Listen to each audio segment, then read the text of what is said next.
صحابہ میں سب سے لمبی عمر پائی ہے حضرت سلمان فارسی رضی اللہ تعالیٰ عنہ۔ 350 سال ان کی زندگی ہے۔ اتنی زندگی صحابہ میں سے کسی کی بھی نہیں ہے جتنی حضرت سلمان فارسی رضی اللہ تعالیٰ عنہ کی ہے۔ بنیادی طور پہ یہ ایک مجوسی کے بیٹے تھے اور بڑے امیر کبیر خاندان سے تعلق رکھتے تھے۔ یہ اپنے باغ میں جاتے تو راستے میں ایک راہب کا کٹیا تھا، تو یہ گزرتے گزرتے اس کے پاس رکنے لگے، تو اس کی باتوں میں وحی کا اجالا تھا، تو اس کی باتیں اچھی لگنے لگیں۔ باپ کو پتہ چلا تو اس نے کہا کہ ہم مجوسی ہیں، آگ کو پوجتے ہیں، اور یہ نصرانی ہے، تم اس کے پاس نہ بیٹھا کرو، کہیں تمہارا دین نہ لوٹ لے۔ لیکن ایسی طلب جاگ گئی تھی دل میں کہ وہ باز نہ آئے۔ باپ کو پتہ چلا تو اس نے گھر سے نکال دیا، اور یہ دور جا کے کہیں ایک گرجا گھر میں ایک پادری کی خدمت کرنے لگے۔ اس نے ساری زندگی شفقت کے سائے میں حضرت سلمان فارسی کو رکھا۔ ناز و نعام سے پالا ہوا بیٹا گھر چھوڑ کے حق کی تلاش میں نکل کے اس کے گرجا گھر میں پہنچا تھا۔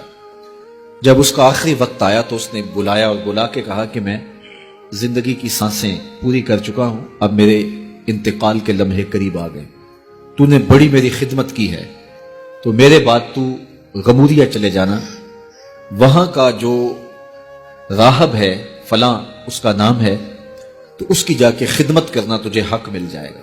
حضرت سلمان فارسی کہتے ہیں کہ میں اس کی تدفین کے بعد غموریا چلا گیا، اور جو اس نے نشانیاں بتائی تھیں اس نشانیوں کا راہب مجھے مل گیا۔ میں ایک زندگی گزاری اس کے پاس اور اس کی خدمت کرتا رہا، اور میں حق کا متلاشی تھا۔ ایک وقت آیا کہ اس کا بھی آخری وقت آ گیا، اور اس نے مجھے تنہائی میں بلا کے کہا کہ کوئی ایسا شخص نہیں رہا جس کے پاس میں تجھے بھیج سکوں، اور میرا وقت آخر آ گیا، اور تو نے سچائی کے ساتھ حق کی تلاش میں میری خدمت کی ہے۔ میں تجھے پتے کی بات بتاتا ہوں، پلے باندھ لے، میرے انتقال کے بعد تو یثرب چلے جانا، نبی آخر الزمان کے ظہور کا وقت قریب آ گیا ہے، اور وہ ہجرت کر کے وہاں تشریف لائیں گے۔ کہتے ہیں میں نے اس کو کہا کہ کوئی اور شخص بھی تو دعوی نبوت کر سکتا ہے، میں اتنی خاک چھانی ہے، ماں باپ کا دیس چھوڑا ہے، گلی گلی کی خاک چھانی ہے، تو کہیں میں دھوکہ نہ کھا جاؤں، مجھے نشانیاں بتاؤ۔ تو اس نے 3 نشانیاں بتائیں۔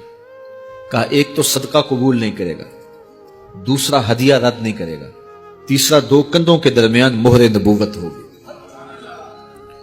2 دن کے بعد اس کا انتقال ہو گیا۔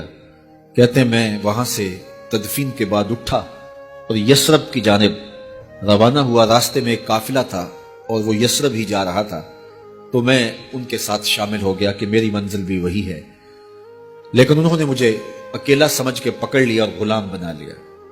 لیکن میری خوش قسمتی یہ کہ انہوں نے مجھے بیچا جا کے یثرب میں، اور وہاں ایک یہودی نے مجھے خرید لیا اور اپنے باغ میں کام کاج پہ لگا لیا۔ میں روزانہ ان ہمایوں لمحوں اور ان حسین گھڑیوں کا منتظر تھا جن کے لیے میں نے در در کی خاک چھانی تھی، کبھی عرش پر، کبھی فرش پر، کبھی ان کے در، کبھی در بدر، غم عاشقی تیرا شکریہ میں کہاں کہاں سے گزر گیا۔ کہا ایک دن میں اپنے باغ میں کھجوریں توڑ رہا تھا کہ ہوائیں گیت گانے لگی اور طلع البدر علینا کی صدائیں گونجنے لگیں۔ میں نے جلدی سے چھلانگ لگائی اور بھاگ پڑا۔ میرا آقا سمجھا شاید غلام بھاگ گیا، اس نے دوڑ کے مجھے پکڑ لیا۔ میں نے اس کو کہا میں بھاگا نہیں ہوں، یہ جسم تیرا ہی غلام ہے لیکن دل نوکر کسی اور کا ہے۔ میں کچھ کھجوریں لے گیا اور حضور کی خدمت میں حاضر ہوا، اور جا کے میں نے پیش کی، اور میری نیت صدقے کی تھی۔ تو میں نے جب پیش کی تو فرمایا ہم نبی ہیں، صدقہ قبول نہیں کرتے۔ کہتے ایک نشانی پوری ہو گئی۔ اب کچھ دن ڈال کے میں پھر کھجوریں لی اور میری نیت ہدیہ کی تھی۔ میں حضور کی خدمت میں جا کے پیش کی تو حضور نے قبول فرماتے ہوئے کہا ہم ہدیہ قبول کر لیتے۔ کہا 2 نشانیاں پوری ہو گئی، اب تیسری نشانی رہتی تھی، اگرچہ 2 نشانیاں ہی میرے لیے کافی تھی اور حضور کا چہرہ ہی میرے لیے کافی تھا، لیکن میری آرزو یہ تھی کہ میں تیسری نشانی کا بھی بچشم خود مشاہدہ کر لوں تو پھر میں ایمان لاؤں گا۔ ایک دن حضور میرے باغ میں تشریف لے آئے۔ حضور نے قمیض اتاری ہوئی تھی اور اپنے مبارک کندھے کے اوپر کپڑا رکھا ہوا تھا، اور مہر نبوت والی جگہ چھپی ہوئی تھی۔ ہلکی ہلکی ہوا چل رہی تھی اور میں حضور کے پیچھے پیچھے ہوتا تھا۔ میری آرزو یہ تھی کہ ہوا کا کوئی تیز جھونکا آئے اور کپڑا ہٹا دے اور میں مہر نبوت کی زیارت کر لوں۔ حضور میرے ارادہ قلب سے آگاہ ہوئے، فَأَلْقَى إِلَيَّ رِدَاءَهُ، حضور نے اپنے کندھے سے چادر اتار کے میری جانب پھینکی، پھر اپنے رخ کو پھیر کے میری جانب اپنی پشت مبارک کرتے ہوئے فرمایا، انظر الی ما امرت بہ، اس پادری نے جو بتایا تھا دیکھ لے آ کے۔ تو کہتے ہیں میں نے دیکھا تو حضور کے دو کندھوں کے درمیان مہر نبوت تھی، تو میں دوڑ کے لپٹ گیا اور حضور کے مہر نبوت کو چوم لیا اور میں حضور کا غلام بن گیا۔ تو لوگوں نے کہاں کہاں انتظار کیے، کتنی صدیاں کاٹیں، کس کس در کی غلامی کی۔ میں کہا کرتا ہوں میرے مقدر آپ کے مقدر۔ آنکھ کھلی، ہمارے والد مسجد سے مولوی صاحب کو بلا لائے اور انہوں نے کان میں آ کے کہا، مبارک ہو، تو حضور کا غلام بن کے آیا۔ شاہوں سے ملا ہے نہ تونگر سے ملا ہے، اللہ کا عرفان اسی در سے ملا ہے۔ اوروں کو ملا ہے تو مقدر سے ملا ہے، مجھ کو تو مقدر بھی تیرے در سے ملا ہے۔